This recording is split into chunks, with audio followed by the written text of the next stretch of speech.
I thought our night together was just a dream I'd never repeat. I was a student, he was a stranger. But 6 weeks later, my dorm room door was ripped off its hinges. Nikolai was there, looking like a god in a long wool coat, holding a sonogram he'd stolen from my doctor's office.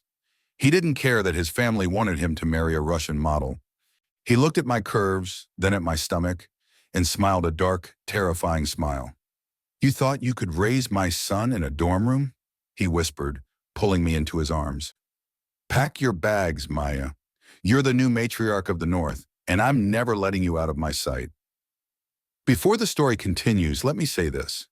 If any of these stories comfort you, entertain you, or make you feel understood, please subscribe. It's free, but it means everything to this channel. Now let's continue. Question for you.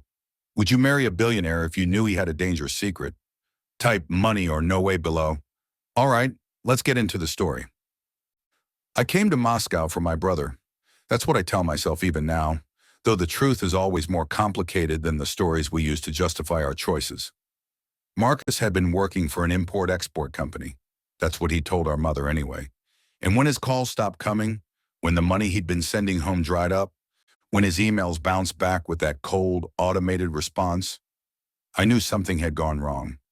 Our mother couldn't fly, not with her heart condition, so it fell to me, the responsible one, the one who always cleaned up everyone else's messes. I had $1,700 in my checking account, a return ticket for 2 weeks later, and an address Marcus had sent me 6 months prior with a note that said, "If anything happens, this is where you'll find answers." The address led to a restaurant in the Zamoskvoreche district, a place called Tsarskaya Okota, the Tsar's Hunt. I remember standing outside in the dark, watching well-dressed Russians emerge from expensive cars, wondering what kind of import-export business operated out of a restaurant that required a doorman in a coat that probably cost more than my entire winter wardrobe. The doorman looked at me like I was something unpleasant he'd found on his shoe. I'd prepared for this, armed myself with the few Russian phrases I'd learned on the plane, but he cut me off in perfect English, accentless and cold. "Private establishment. Members only." I showed him Marcus's note, my brother's handwriting stark against the yellowed paper. Something changed in the doorman's face then, a flicker of recognition followed by what might have been pity.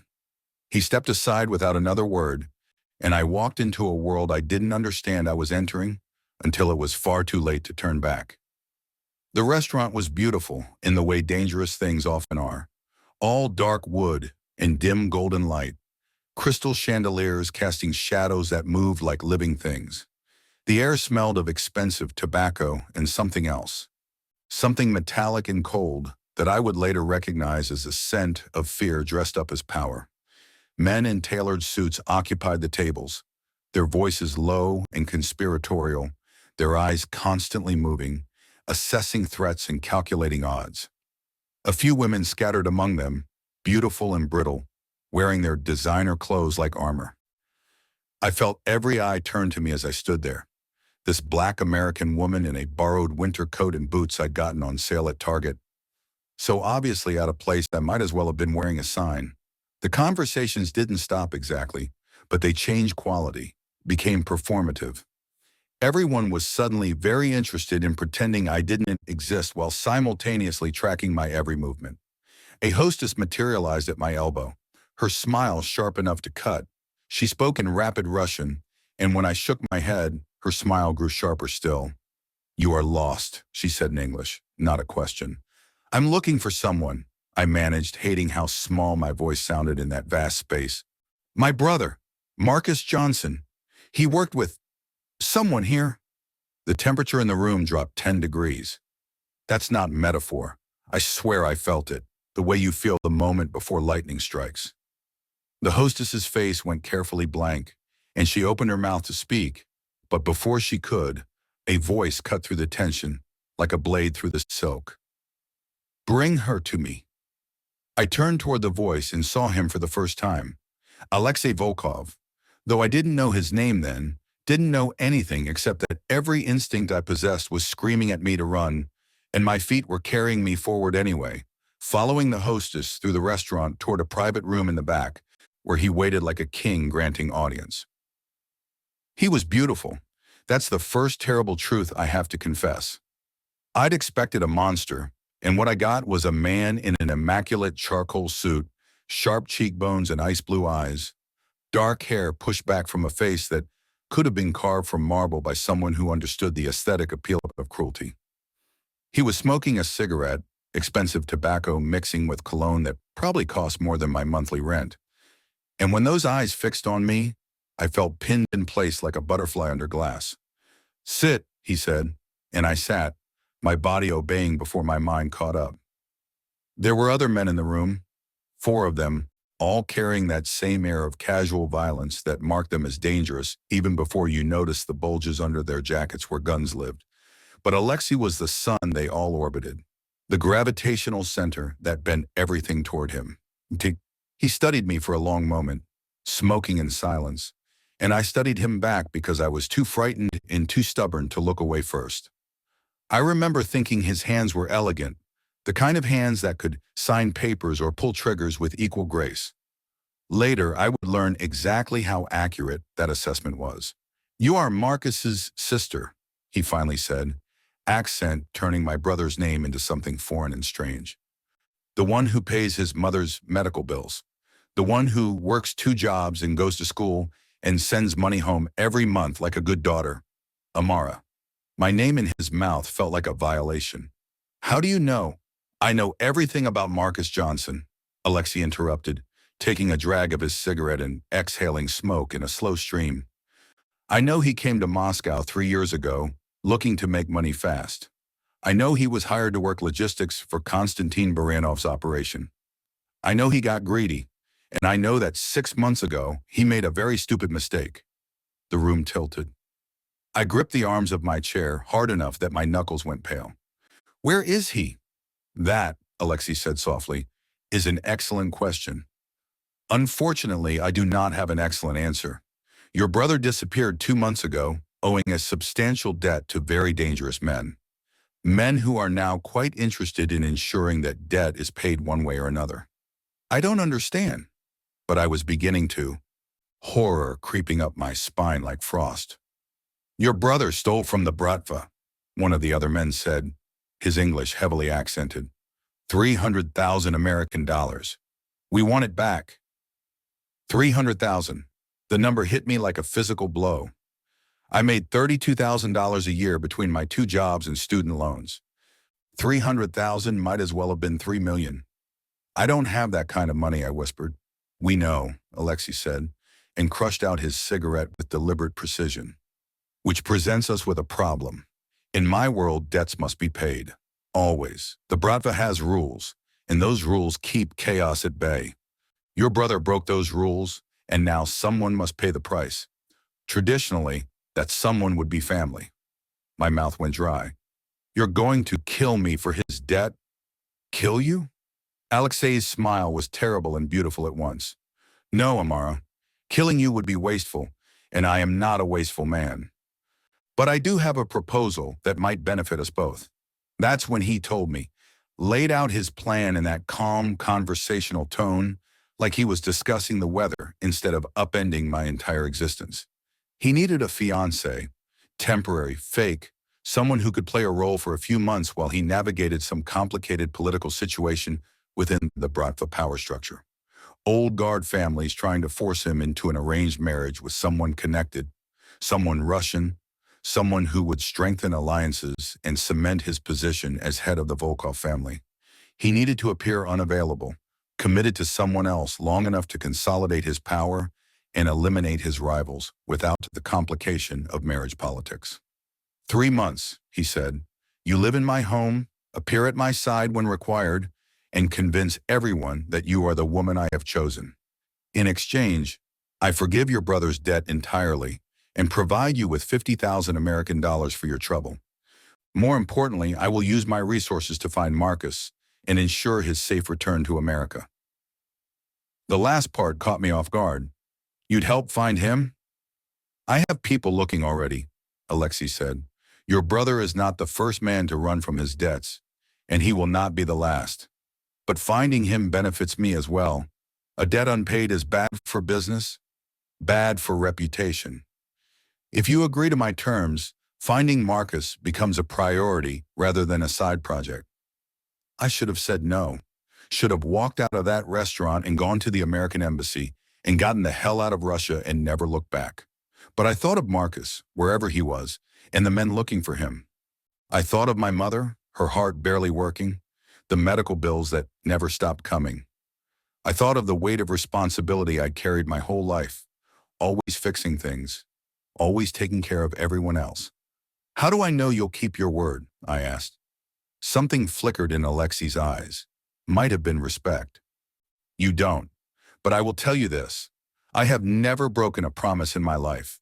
In my world, your word is all you have. Without it, you are nothing. I am offering you my word, Amara. The question is whether you are brave enough to take it. I took it. God help me, I took it. Everything moved very fast after that. I was installed in Alexei's home. Calling it a house would be like calling the ocean a puddle. It was a compound in the Rubliovka district, where Moscow's wealthiest and most powerful built their fortresses. Stone walls, armed guards, surveillance cameras covering every angle, and a main house that looked like a palace had been crossed with a prison. Beautiful and cold and completely impenetrable. They gave me a room that was bigger than the apartment I shared with 3 roommates back in Boston. Floor-to-ceiling windows overlooking a garden that was all bare trees and snow, furniture that probably belonged in a museum, a bathroom done entirely in marble and gold fixtures, a prison cell designed by someone with exquisite taste and unlimited funds. I had no clothes suitable for the role I was supposed to play, so they brought in a stylist, a severe woman named Irina, who looked at my curves with the professional assessment of someone who dressed bodies of all types and immediately began planning. Within 2 days, my room had a closet full of designer clothes, shoes that cost more than my car, jewelry I was afraid to touch for fear it would disintegrate under my common hands. Alexei was rarely there those first few days. I'd catch glimpses of him in the halls, always moving with purpose, always surrounded by men who treated him like a general, and a priest rolled into one. When he did speak to me, it was to issue instructions, learn how to pronounce certain names, memorize key facts about Russian culture and Bratva hierarchy, study the history of the Volkov family so I could speak intelligently if questioned. He gave me books, hired a tutor to teach me basic Russian, had Irina drill me on proper behavior at formal events. I was being trained, molded into something I wasn't, and the worst part was how quickly I adapted, how easily I slipped into the role of Alexei Volkov's mysterious American fiancé. Maybe it was because I'd spent my whole life performing, being the good daughter, the responsible sister, the scholarship student who had to be twice as good to get half as far. What was one more mask to wear? The first time Alexei took me out in public, I thought I might vomit from nerves. It was a ballet at the Bolshoi, a charity gala crawling with Moscow's elite and Russia's most powerful criminals. And there was no distinction between the two. I wore a gown that cost more than a semester's tuition, emerald green silk that clung to my body in ways that made me hyper-aware of every eye that landed on me. Alexei had given me jewelry, real jewelry, diamonds and emeralds that felt like shackles made of light. And when he fastened the necklace around my throat himself, his fingers brushing my skin, I felt a shock run through me that had nothing to do with fear. "You look beautiful," he'd said, his breath warm against my neck, and I'd seen his reflection in the mirror, his eyes darker than usual, something hungry moving beneath the ice. The ballet itself was lost on me. I was too busy being aware of Alexei beside me in our private box, his hand occasionally resting on the small of my back, the subtle way he positioned himself between me and everyone else like a guard dog dressed in $10,000 worth of Italian tailoring. People stared. Of course they stared. A black American woman on the arm of Alexei Volkov was a story too delicious not to consume, and I could feel the gossip spreading through the theater like wildfire. During intermission, we were descended upon by a pack of society women, Russian aristocracy, or their criminal equivalent. I couldn't tell the difference. Who air-kissed Alexei and studied me with eyes like surgical instruments, looking for weaknesses they could exploit. They spoke in rapid Russian, too fast for my limited understanding. But I caught my name in laughter that had edges sharp enough to cut. Alexei responded in the same rapid-fire Russian, something sharp and dismissive, and then switched to English. My fiancé doesn't speak Russian yet, so we will speak English out of courtesy. The emphasis on fiancé was deliberate, a claim and a warning wrapped in one word. How exotic, one of them said, her smile never reaching her eyes. She was beautiful in that terrifying way Russian women often are, all sharp cheekbones and ice blonde hair, and a body that suggested she'd never eaten carbohydrates in her entire life. Where did you two meet? I opened my mouth, but Alexei spoke first. New York, he lied smoothly. Amara was working at an art gallery. I came in looking for a piece, and I found something much more valuable instead.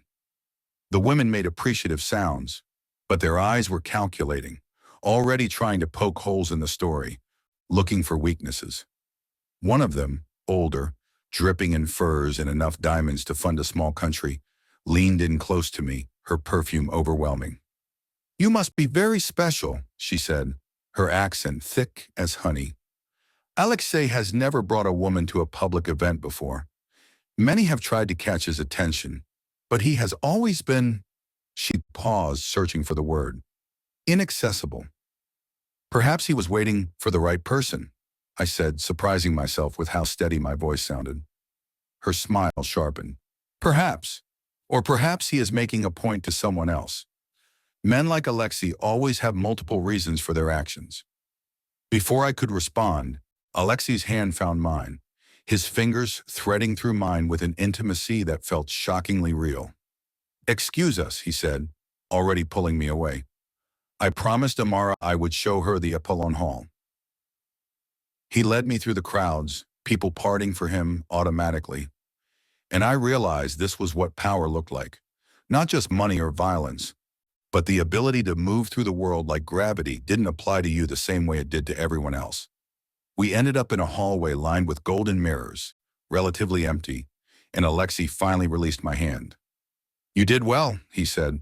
She knew, I replied. That woman, she knew this was fake. Yelena suspects everything is fake because her entire life is performance. Alexei pulled out his cigarette case, heavy silver, probably an heirloom, and lit one with a lighter that caught the light like trapped fire. But suspicion without proof is meaningless. You played your part perfectly. Is that all I am? I asked, surprising myself with the question. A part you're playing?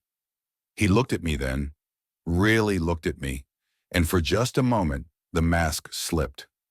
I saw something underneath, something raw and hungry and human. But then it was gone, replaced by that familiar ice. What else would you be? He said quietly, and walked away, leaving me alone with the mirrors and the smoke and a feeling in my chest that I couldn't quite name. The days bled into each other after that. More events, more performances, more elaborate lies wrapped in expensive clothes and social niceties. I learned to navigate the strange world of Moscow's elite, learned which conversations to engage in, and which to gracefully sidestep, learned how to smile while people said cutting things in Russian and pretended I didn't understand. I learned that Alexei was feared and respected in equal measure, that his reputation for ruthlessness was well earned, that men who crossed him tended to disappear in ways that made everyone else very nervous. I also learned that he was more complicated than the monster everyone whispered about. I'd catch him late at night in his study, paperwork spread across his desk, reading glasses perched on his nose, making him look almost vulnerable. He had a younger sister who called him weakly and made him smile in a way I'd never seen before. Genuine and soft and completely at odds with the man who conducted business over vodka and veiled threats. He spoke 4 languages fluently, had studied economics at Moscow State University before taking over the family business, and possessed an encyclopedic knowledge of art that suggested he actually cared about the paintings that hung on his walls rather than simply viewing them as investments. But there were other things too. The sound of gunshots from the basement shooting range where he practiced every morning, the way his men reported to him about problems that needed handling, and the way those problems disappeared. The scars I glimpsed on his body when he crossed the hall in just a towel after his morning shower, bullet wounds, knife marks, the topography of a life lived in violence. The nights when he came home with blood on his knuckles and death in his eyes, disappeared into his room, and didn't emerge until morning, looking freshly scrubbed and empty. I was living with a man who could quote Pushkin and break someone's neck with the same hands. And the worst part was that I was beginning to understand the logic of his world, the brutal arithmetic that governed his decisions. In the Bratva, weakness was death. Mercy was suicide. Love was a liability that could be exploited by enemies. So he'd armored himself in ice and ruthlessness, become the monster everyone expected, and somewhere along the way, forgotten how to be anything else. Or so I thought. The night everything changed started like any other. We'd been invited to a dinner at the home of Konstantin Baranov, the man my brother had stolen from, one of the old guard fighting to maintain relevance in a changing world. Alexei had explained that we needed to go, that refusing would be seen as weakness, that this dinner was about showing unity, even though everyone in that room would be calculating how to destroy everyone else. Konstantin wants me dead, Alexei had said casually while adjusting his tie in the mirror. He is too weak to move against me directly, but he hopes to undermine my authority slowly. Having you there, showing that I have committed to an outsider rather than accepting one of his proposed brides, will infuriate him. That is the point. So I'm a weapon, I'd said. He'd met my eyes in the mirror. We are all weapons in one way or another. At least I'm honest about it. The Baranov estate made Alexei's compound look modest. It was a palace that belonged in another century, all ornate excess and ostentatious wealth. The kind of place that screamed new money trying desperately to look old. Armed guards everywhere, moving like shadows, their eyes tracking every guest with professional paranoia. The other guests were exactly who you'd expect. Bratva bosses and their wives, business magnates who'd made their fortunes through methods no government agency would ever successfully prove. Politicians who'd sold their souls so long ago they'd forgotten they'd ever had them. I wore red that night, blood red, a dress that hugged every curve and made me feel like I was wearing confidence's armor. Alexei had stared when I'd emerged from my room, something flickering in his eyes that looked almost like possession, but he'd said nothing, just offered his arm and led me to the car where his driver waited. The dinner was a performance of civility stretched over a foundation of naked hostility. Konstantin Baranov was in his 60s, heavy-set and cruel-faced, with eyes that assessed everything in terms of its monetary and strategic value. He greeted Alexei with elaborate courtesy and barely concealed loathing, and when he looked at me, I felt like something he was considering purchasing at a discount. So this is the American, he said in heavily accented English. The one who has so captured our young Volkov's attention. We were seated at a long table that could have accommodated 20 people, surrounded by others I recognized from previous events. Bratva lieutenants, business associates, a few women who looked at me with a special kind of hatred reserved for someone who'd achieved what they'd failed to accomplish. The food was elaborate and excessive, course after course of Russian delicacies that I couldn't identify, accompanied by vodka that flowed like water, and toasts that were really veiled threats dressed up as wishes for health and prosperity. Konstantin kept circling back to me throughout the dinner, asking questions that seemed innocent, but were designed to expose me as unsuitable, beneath Alexei, not Russian enough to understand their world. Where was I from? What did my family do? How had I met Alexei?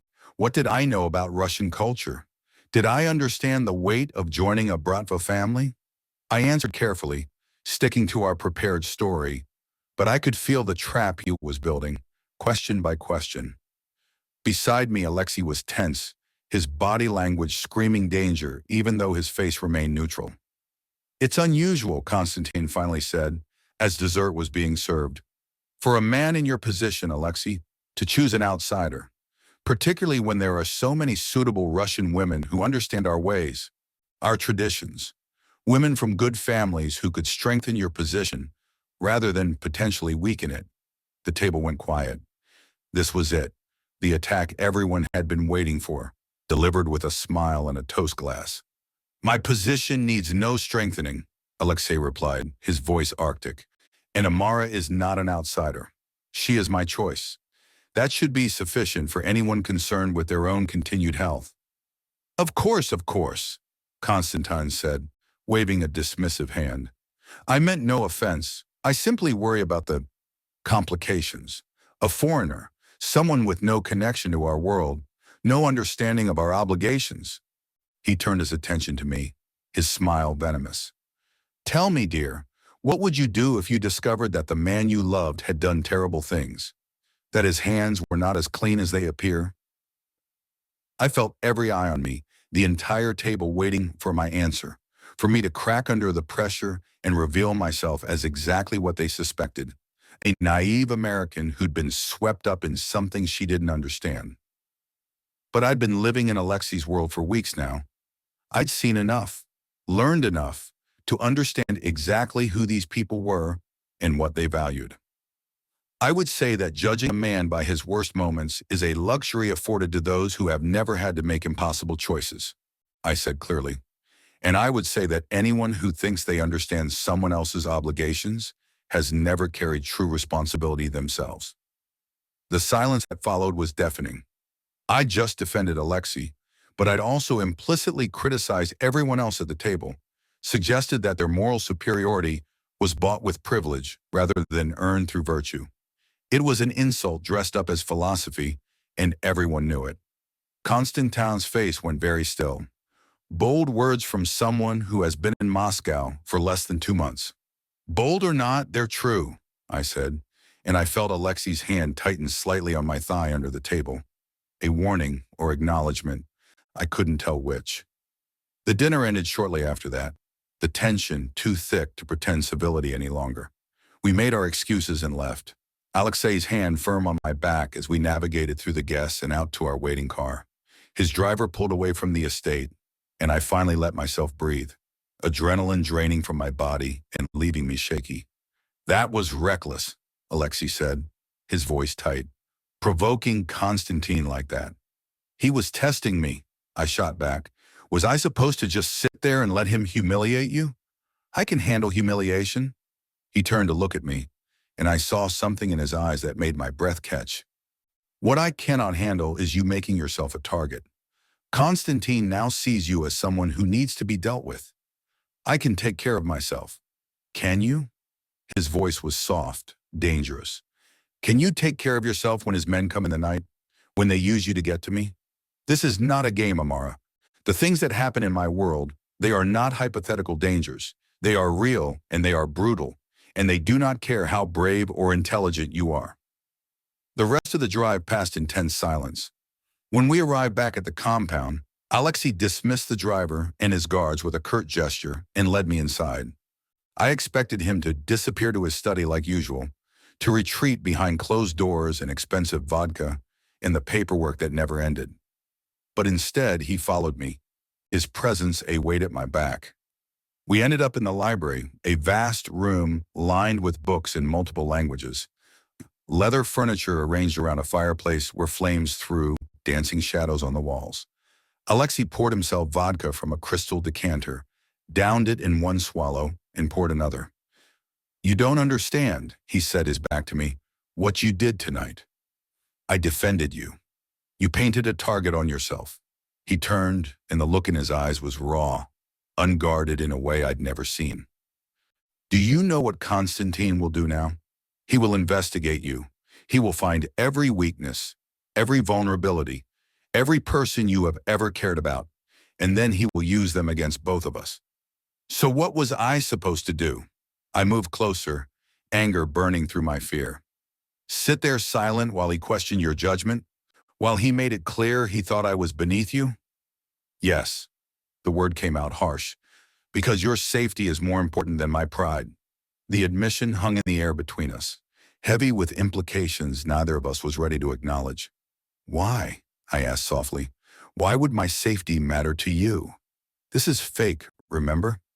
I'm just playing a role. Something shifted in his expression, the ice cracking to reveal the man underneath. Is that what you think this is? Still? What else would it be? Instead of answering, He closed the distance between us in 2 strides and kissed me.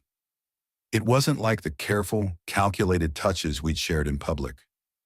This was desperate and real, his hands cupping my face like I was something precious he was afraid of breaking, his mouth claiming mine with an intensity that stole my breath. I responded without thinking, my body making decisions my mind hadn't caught up to, pressing against him and feeling the hard planes of muscle beneath his suit, the rapid beat of his heart that matched my own. When he pulled back, we were both breathing hard, and I could see the war playing out across his face. Desire fighting discipline, want battling against logic. "This is a terrible idea," he said, his forehead resting against mine. "I know. You should stay away from me, for your own safety." "I know that, too." "Amara."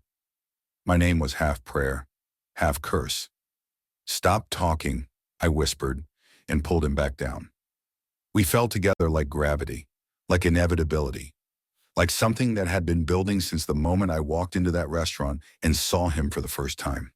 He touched me like he was memorizing every curve, every place where my body yielded to his, and I learned the topography of his scars, the map of violence written on his skin. He whispered in Russian, words I didn't understand but felt in every nerve, and I answered in English, truths I'd been holding back since the day I agreed to this arrangement. Afterwards, we lay tangled in sheets that smelled like him, cologne and cigarette smoke and something indefinably masculine, and I traced patterns on his chest, following the silver lines of old injuries. "Who did this?" I asked, my fingers on a particularly nasty scar that crossed his ribs.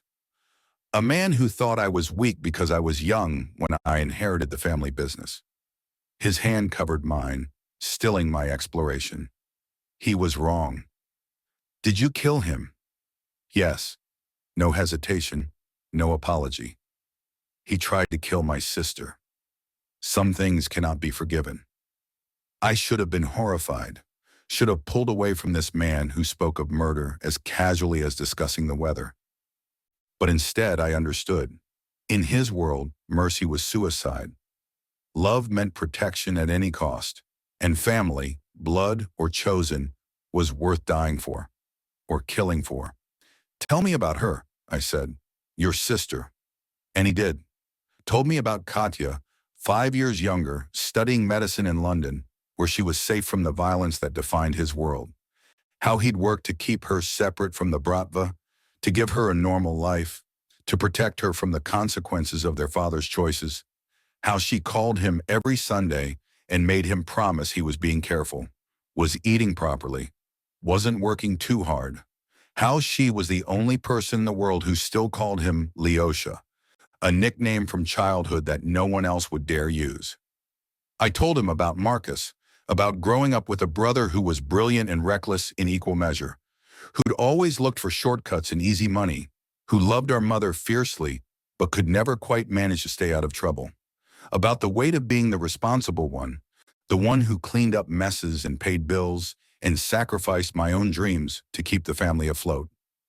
"We are more alike than I realize," Alexei said quietly, "both of us carrying weight that was never ours to carry, both of us responsible for people who make poor choices." "Is that what this is?" I asked. "You and me, just two people who understand what it means to be responsible for others?" He was quiet for a long moment, his fingers tracing idle patterns on my shoulder. "No," he finally said, "it is much more than that, and that is the problem." "Why is it a problem?" "Because everything I touch turns to violence eventually. Because my world destroys beautiful things. Because you deserve better than a man who has blood on his hands and more enemies than friends." I propped myself up on one elbow, looking down at him in the dim light. "Don't I get a say in what I deserve? You are too brave for your own good. So are you." He smiled then, a real smile that transformed his face into something almost unbearably beautiful. Yes, perhaps that is why this was inevitable. We fell asleep tangled together, and I dreamed of ice melting and blood and snow in a future that looked nothing like the one I'd planned. I woke to sunlight streaming through unfamiliar windows and Alexei's arm heavy across my waist. He was already awake, watching me with an intensity that should have been uncomfortable, but instead felt like coming home. "I have to tell you something," he said, "about your brother." My stomach dropped. "Did you find him?" "Yes and no." He sat up, running a hand through his hair. "My people located him 3 days ago. He is alive, hiding in Kazan under an assumed name. But there is a complication." "What kind of complication?" "He is not just running from the debt, Amara. He is working as an informant for the FSB, the Russian security service. He has been feeding them information about Bratva operations in exchange for protection, including information about my organization." The room tilted. "No, Marcus wouldn't." "I have proof." Alexei's voice was gentle but firm. "Recordings, documents, testimony from people who have seen him meeting with his handlers. Your brother betrayed Konstantin Baranov, yes, but he also betrayed me. I felt like I was drowning. Marcus was alive, but he was a traitor. My brother, who I'd come to Moscow to save, had been working with law enforcement against the very people I was now entangled with." "What does this mean?" I whispered. "It means the situation is more complicated than I originally thought." Alexei reached for me, but I pulled away, needing a space to process. He let me go, his face carefully neutral. "By Bratva law, your brother's betrayal extends to his family. You are implicated by association." "Are you going to kill me?" The question came out steadier than I felt. "No!" The word was fierce, absolute. "Never. But others will want to. Konstantin especially. He will use this information to move against both of us. He will claim that you are a plant, that our entire relationship is part of Marcus's scheme to infiltrate my organization, that I have been compromised. Have you?" His eyes met mine, and I saw the truth there before he spoke it. "Yes, but not in the way they will claim. I am compromised because I care about you more than is wise, because I would burn my entire empire to the ground before I let anyone hurt you, because what started as a convenient arrangement has become the most inconvenient thing that has ever happened to me." My heart was hammering so hard that I thought it might break through my ribs. "What do we do?" "We have options. I can send you back to America immediately, give you new identity, ensure you and your mother are safe and financially secure. Marcus would remain in FSB protection. You would never see him again, but he would be alive. You would be free of all of this." "And the other option?" "You stay. We face this together. But I need you to understand what that means. It means war with Konstantin and anyone else who questions my judgment. It means you will be targeted. It means I will have to do terrible things to keep you safe. It means choosing me over your brother because I cannot protect both of you." The choice he was giving me was impossible. Family or what? A man I'd known for weeks? A criminal who just admitted he cared about me in the same breath as telling me my brother had betrayed us both. But when I looked at Alexei, sitting there in the morning light with his guard completely down, I realized the choice had already been made. Somewhere between that first dinner and last night, between learning to navigate his world and watching him be tender with his sister on the phone, between fear and fascination and something that felt dangerously close to love, I had already chosen. "I stay," I said. Something shifted in his expression, relief and concern warring for dominance. "You understand what you are agreeing to?" "No," I admitted. "Not entirely, but I understand that running won't keep me safe. Konstantin knows who I am now. Marcus's betrayal is already out there. Going back to America just means facing this alone instead of with you. There is another reason I want you to stay." His voice was rough. "A selfish reason." "Tell me." "Because I am falling in love with you, and I am not ready to let you go." The words hung in the air between us, raw and honest and terrifying in their vulnerability. Alexei Volkov, the man feared throughout Moscow, was offering me his heart along with all the danger that came with it. "That's not selfish," I said softly, "because I'm falling in love with you too." He kissed me then, sweet and desperate, and I tasted promises neither of us knew if we could keep. If you're losing your mind right now, hit that like button. And if you haven't subscribed yet, do it now because this story is about to get wild. Drop a comment, Team Trust Him or Team Save Yourself. I need to know what y'all think she should do. The next 2 weeks moved like a dream bleeding into a nightmare. Alexei pulled his inner circle together. Men who'd served his father and now served him. Men whose loyalty had been bought with blood and honor and the kind of trust that couldn't be counterfeited. He told them everything. About Marcus, about the FSB involvement, about the impending move by Constantine to use this information against him. Their reactions varied. Some wanted me gone immediately, saw me as a liability that would get them all killed. Others respected that Alexei had been honest, that he'd brought them into his confidence rather than trying to hide the problem. The final vote was split, but Alexei made it clear that my staying wasn't up for debate. She is under my protection, he'd said, his voice carrying that tone that brooked no argument. Anyone who moves against her moves against me. This is not negotiable. One of his lieutenants, a scarred man named Victor, who looked like he'd been carved from granite, had studied me for a long moment before speaking. She defended you at Baranov's table. That counts for something. If the boss says she stays, she stays. But we train her. She needs to know how to protect herself in case things go bad. And so I learned. Victor taught me to shoot, his patience infinite, as I fumbled with weapons that felt alien in my hands. I learned about personal security, about how to spot a tail, about what to do if someone tried to grab me. I learned the layout of the compound, where the safe rooms were, which guards were absolutely loyal and which were newer, less tested. I learned Russian curse words and tactical phrases, and how to say, I need help in a way that would bring Alexei's entire security force running. I also learned about the Bratva from the inside, the codes that governed behavior, the elaborate hierarchy that determined who answered to whom, the way disputes were settled and alliances forged. It was a world with its own logic, its own morality, and while I didn't always agree with it, I began to understand it. Alexei and I fell into a rhythm that felt almost domestic despite the circumstances. Morning coffee in his study while he worked through paperwork, and I studied Russian.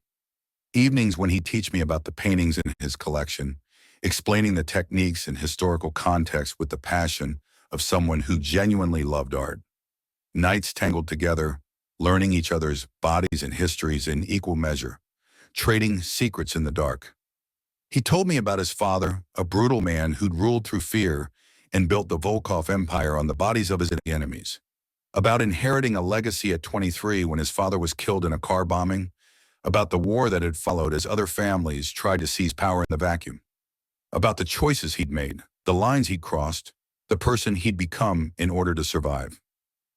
I told him about growing up poor in America, about my mother's illness and the crushing weight of medical debt, about watching Marcus make increasingly desperate choices while I worked 3 jobs and clawed my way through college, about the dreams I'd had before life got in the way, art history, maybe teaching, definitely something that involved beauty rather than survival. When this is over, Alexei said one night, his fingers tracing patterns on my spine, when Constantine is dealt with and things are stable again, what would you want if you could have anything? To finish my degree, I said, to bring my mother here, make sure she has the best care. To see Marcus again, even though I'm furious with him. To wake up next to you and not wonder if today is the day someone tries to kill us. The last one might take some work. His voice was wry. But the others? I can make those happen. I will make them happen. You can't promise that. Watch me. But promises made in the dark are fragile things, and reality has a way of shattering them. The attack came on a Tuesday, 3 weeks after I'd chosen to stay. I was in the library working through a Russian grammar textbook and trying not to think about the fact that Alexei was meeting with Constantine's representatives to discuss the situation. He'd kissed me before leaving, told me to stay inside, said he'd be back by evening. I should have known better than to believe in routine. The first sign was the alarm, a piercing wail that sent my heart into my throat. Then gunshots, the sharp crack of them, distinct even through the walls. Victor burst into the library, blood on his face from a cut above his eye, his gun drawn. We're under attack. Multiple hostiles breached the perimeter. We need to get you to the safe room now. I followed him without question, my training kicking in even as my mind screamed in terror. We made it halfway to the safe room when a man in black tactical gear appeared at the end of the hallway, his weapon rising. Victor shoved me behind him, returning fire, and I watched him take a bullet to the shoulder that spun him sideways. I didn't think. I grabbed his backup weapon from his ankle holster, exactly where he told me it would be in training, and fired. The recoil nearly knocked me on my ass, but the bullet found its target. The attacker went down, and I stared at what I'd done, at the spreading red on his chest, at the first person I'd ever killed. Good shot, Victor grunted, already moving again despite the blood soaking his shirt. Now run! We made it to the safe room, a reinforced chamber deep in the house's core. 2 other guards were already there, one on the monitors showing feeds from security cameras throughout the compound. I watched the screens, horror growing as I saw bodies. Guards I'd shared meals with, men who'd taught me to play cards on quiet nights, lying motionless while more attackers poured through the gates. "Where's Alexei?" I asked. Meeting was an ambush. Boss and his team are pinned down at the warehouse district. He's trying to fight his way back here. The guard's face was grim. This was coordinated. Constantine hit both locations simultaneously. I felt sick. This was because of me, because of Marcus, because I'd stayed when I should have run. All these people dying because Alexei had chosen to protect me over eliminating a threat. Can we get him back up? Already sent everyone we could spare, but they hit us hard. We're stretched thin. I watched the monitors tracking the attackers' movements through the compound and saw the pattern. They were searching, room by room, methodical and thorough. They weren't just here to kill guards. They were here for something specific. For me. They're coming for this room, I said. Eventually, they'll find it. The door will hold, Victor said, but he didn't sound convinced. I thought about Alexei, fighting his way through armed men to get back to me. About the guards who died defending this room. About the war that would follow if I was captured, used as leverage against him. About the choice I'd made weeks ago to stay, and what that choice was costing. How many exits does this safe room have? Victor's eyes narrowed. 2, the main door and an emergency tunnel that leads to the garage. But you're not. I'm the target. If I'm gone, they have no reason to keep searching. They'll retreat. Absolutely not. Boss would skin me alive if I let you leave this room. He's going to get killed trying to get back here, I said quietly. You know I'm right. The longer I stay, the more people die. The guards exchanged looks. They knew I was right, even if they hated it.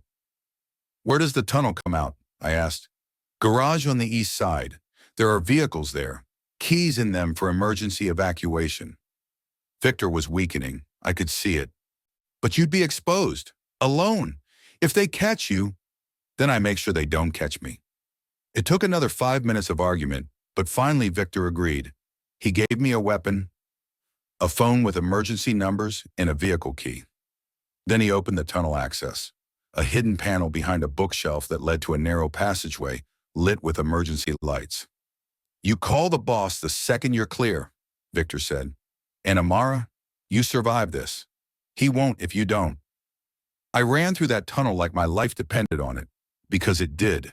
Came out in the garage to find chaos, smoke, and gunfire, and bodies. But there was a black SUV with bulletproof windows, and I made it inside, started the engine, and punched through the garage door before anyone could stop me. The next hour was pure nightmare. Driving through Moscow streets, checking mirrors obsessively for signs of pursuit, trying to think through the panic. I couldn't go to a hospital or police station. I was implicated in Bravo business now, and Russian authorities would love to get their hands on Alexei's American girlfriend. Couldn't go to a hotel, too exposed. Couldn't. My phone rang. Alexei, where are you? His voice was rough with fear and fury. Driving, east, I think. I got out through the tunnel before they found the safe room. You left the safe room? The fury won. What the fuck were you thinking? Victor was supposed to keep you there until what? Until you died trying to fight your way back? Until they found the room and everyone inside it? I was crying now, I realized, tears blurring my vision. They came for me, Alexei. Everyone who died today died because of me. Everyone who died today died because Konstantin Baranov is a coward who attacks when he thinks his enemy is weakest. His voice softened. You did the right thing. It killed me to say that, but you did the right thing. Now listen carefully. I'm sending you coordinates. It's a safe house, one of mine that Konstantin doesn't know about. Go there. Lock yourself inside. I will come for you when this is finished. What if you don't finish it? What if I will come for you? He repeated, steel in every word. Do you trust me? I thought about everything that had happened, all the lies and truths and moments between, about the man who'd threatened me and protected me, who'd given me a choice and respected it even when it made his life harder, about falling in love in the worst possible circumstances with the least appropriate person. Yes, I said, I trust you. Then go. And Amara, stay alive. That is an order. The safe house was an apartment in a nondescript building, the kind of place nobody looked twice at. I locked myself inside and waited, weapon in hand, every sound in the hallway making me jump. Hours passed. I called my mother, told her I was fine, everything was fine, ignored her questions about when I was coming home because I didn't know the answer anymore. Night fell. I watched the news, reports of violence in Rubliovka, official statements about gang activity, the sanitized version of the war being fought in Moscow's shadows. I tried not to think about Alexei, about whether he was hurt or dying or already dead. When the door finally opened around midnight, I nearly shot him before recognizing his face. He looked like hell. Blood on his clothes, a cut above his eye, exhaustion making him move like every step hurt. But alive. He was alive. I dropped the weapon and went to him, and he caught me, held me so tight I couldn't breathe, his face buried in my hair. It's over, he said. Konstantin is dead. His organization is being absorbed by mine. The men who attacked us are dead or running. It's over. Marcus? I had to ask. Still in FSB protection. I made a deal. They keep him safe. I provide information on Konstantin's operations. He lives, but you don't see him again. Not for years, maybe not ever. I'm sorry. I should have been devastated, should have fought him on it, demanded he find another way.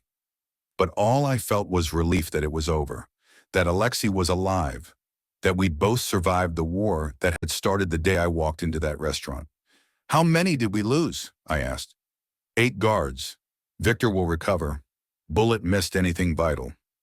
Could have been worse. It was worse. It was my fault.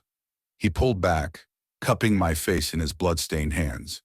No, it was Konstantin's fault. It was your brother's fault. It was mine for not seeing it coming. But never yours. You didn't start this war, Amara. You just got caught in it. I killed someone today. The words came out small. In the hallway. I shot him and he died. I know. Victor told me. His thumb traced my cheekbone. I'm sorry you had to do that. Sorry that my world touched you that way. But I'm also grateful you had the training, that you survived. Is that selfish? Probably. But I'm grateful too, for all of it. Even the terrible parts, because they led to this. To us. He kissed me then, soft and reverent, like I was something holy instead of something broken. I love you, he said. I know the timing is terrible. I know we're both traumatized and exhausted. I know you probably need space to process everything that happened. But I need you to know, I love you, completely, impossibly, in ways I didn't think I was capable of anymore. I love you too, I whispered. So what do we do now? Now? He smiled, tired and genuine. Now we figure out how to build a life together. Not a fake arrangement, not a temporary solution, something real if you want that. What about your world? The Bratva? Your responsibilities? Are not going anywhere. I am still who I am, Amara. That will not change. But maybe I can be that person and also be yours. Maybe I can protect you while you protect me. Maybe we can be partners instead of prisoner and captor, performer and audience. I don't know how to be a Bratva boss's girlfriend. Then it's fortunate I'm asking you to be my wife instead. The proposal shocked me into silence. He took advantage of my speechlessness to continue. Not now, not until you're ready, until you're sure this is what you want. But someday when the dust settles and you've had time to process everything, I want to marry you. For real this time. Not for politics or appearances or debt forgiveness. Just because I cannot imagine my future without you in it. I thought about my life before Moscow. The grinding poverty, the endless work, the weight of responsibility that never lightened. I thought about what I'd become here. Stronger, harder. Someone who could shoot a man to save herself and the people she loved. I thought about the price I'd paid and the price still to come. And I thought about Alexei, this beautiful, terrible man who'd given me a choice and meant it, who'd risked everything to keep me safe, who looked at me like I was the most valuable thing in his world.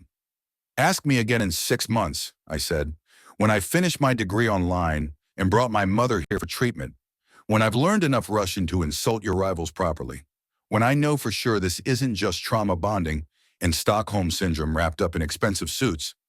His laugh was surprised and genuine. That is the most romantic thing anyone has ever said to me. I'm serious about the Russian lessons. If I'm going to be a Bratva wife, I need to be able to curse people out properly. Deal.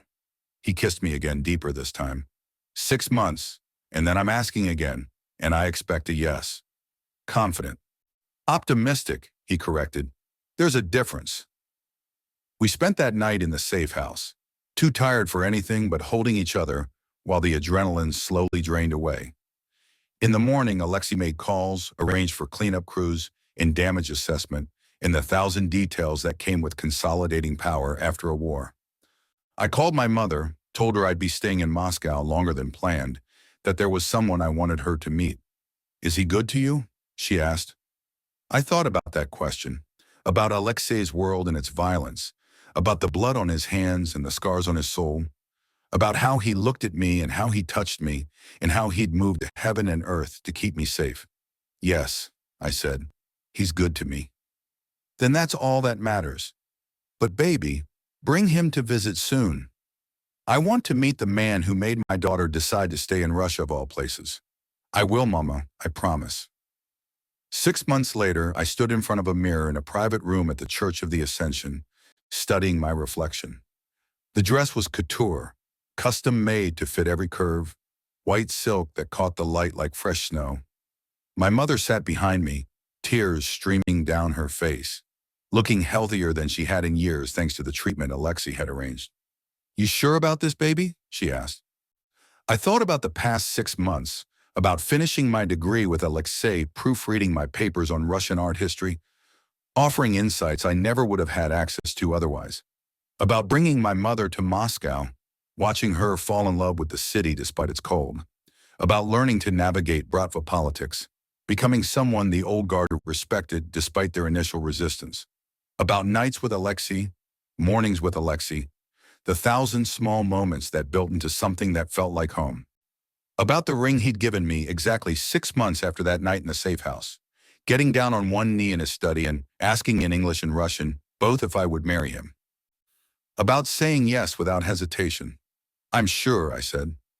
The ceremony was small by Russian standards, only 100 guests, a mix of Bratva bosses and their wives, business associates, a few legitimate politicians who were brave or foolish enough to attend, and my small American contingent. My mother, my best friend from college who'd flown in, convinced I was being trafficked until she met Alexei and realized the situation was more complicated than that. Marcus wasn't there. Couldn't be given the FSB deal, but he'd sent a letter, delivered through channels I didn't want to know about. It was short. I'm sorry for everything. Be happy. Love, M. I'd cried reading it, then burned it like Alexei had taught me. Some things were too dangerous to keep, even memories. When I walked down the aisle, Alexei was waiting at the altar in a black suit that probably cost more than most people's cars, and the look on his face when he saw me was worth every hardship, every moment of fear, every impossible choice. The vows were traditional, spoken in Russian, and I understood every word. When it came time to exchange rings, his hands shook slightly, the only sign of nerves from a man who negotiated with killers without blinking. "I love you," he whispered in English. "Just for me. Every day for the rest of my life, I will love you." "I know," I whispered back. "That's why I said yes."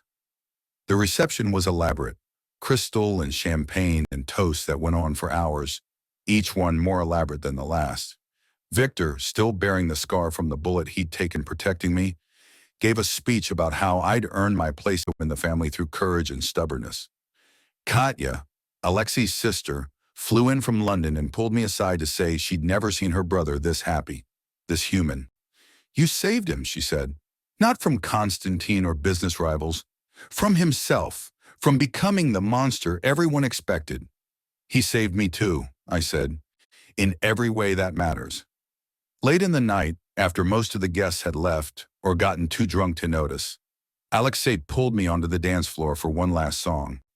We swayed together while snow fell outside the windows, and I thought about how far I'd come from that frightened woman stepping off a plane into Moscow winter. "No regrets?" he asked.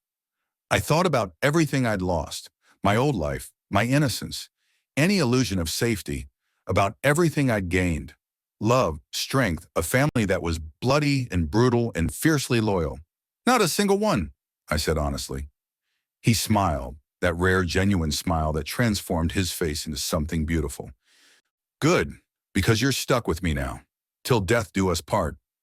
In our world, that might not be as long as normal people get. Then we'll make every day count, every moment, every breath." And we did. 3 years later, I stood in the same library where I'd killed a man to protect myself, but now it was filled with different memories. My art history books shared shelf space with Russian literature. Photos of me and Alexei mixed with paintings. My mother's laugh echoing from the kitchen where she was teaching the cook her grandmother's recipes. I was pregnant, 12 weeks, enough that we'd started telling people, watching the old guard Bratva bosses struggle between disapproval of the American wife and excitement about a Volkov heir. Alexei was insufferably protective, hovering like I was made of glass, insisting I have guards even inside the compound. "Malwan, you're being ridiculous," I told him for the 100th time. "You're carrying my child." "I'm allowed to be ridiculous. I killed a man once. I can handle stairs without supervision." "That was different." "How? You weren't pregnant then. Now you're carrying the future of my family. Our future. I'm allowed to be careful." I couldn't argue with that. Not when he looked at me with such naked love and fear. Not when I understood that his protectiveness came from the same place as my own fierce determination to keep our child safe from the violence that had defined so much of our lives. Marcus had reached out through back channels, wanting to meet his niece or nephew when they were born. Alexei and I had discussed it, weighed the risks, and tentatively agreed. My brother would never be part of our daily lives. But maybe he could be a presence on the edges, supervised visits, and careful boundaries. It wasn't perfect. Nothing about our life was perfect. Alexei still came home with blood on his hands sometimes. I still woke up from nightmares about the attack. We still lived in a world where violence was currency and loyalty was everything. But it was ours. "Tell me a story," Alexei said that night in bed, his hands splayed across my still flat stomach. "What kind of story?" "The one about how a brave American woman came to Moscow looking for her brother and ended up finding something else entirely." So I did. Told him our story the way I'll tell our child someday, about a debt paid in unconventional ways, about fake arrangements becoming real, about two people who saved each other in the middle of a war, about choosing love even when it was dangerous, complicated, and cost more than we'd planned to pay. About how sometimes the most beautiful things grow in the coldest places, if you're brave enough to tend them. "And they lived happily ever after?" he asked, knowing the answer. "No," I said honestly. "They lived, loved, fought, survived, built something worth protecting. That's better than happily ever after." "Much better," he agreed and kissed me as snow fell outside our window, covering Moscow in white, making everything look clean and new, even though we both knew the blood beneath never completely washed away.